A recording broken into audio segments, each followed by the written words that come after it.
Alors, mai 68 et la révolution sexuelle, ça a été un moment très important pour la vie sexuelle des Français de 1968.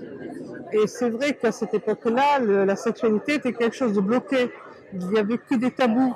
La femme devait se reproduire. La contraception commençait à exister aux États-Unis depuis 1967.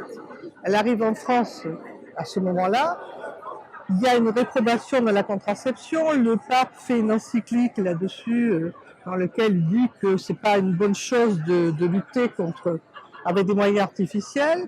Et les femmes font leur évolution. Apparaît le MLF, se libère l'union libre, se libère là, à ce moment-là la possibilité de faire des couples, puisque la contraception, ça y est, arrive, qui permet aux femmes d'exprimer leurs désirs et aux couples d'exister sans qu'ils soient obligatoirement dans l'union du mariage.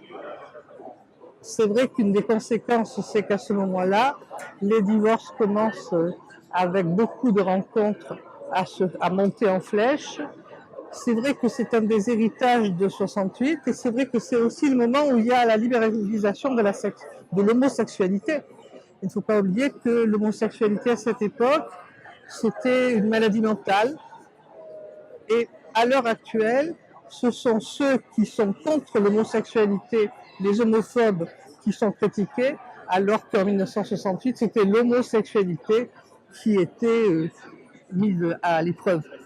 Donc vous voyez, cette époque est remarquable par tout ce qu'elle a libéré chez le monde et je crois qu'on ne peut pas la méconnaître.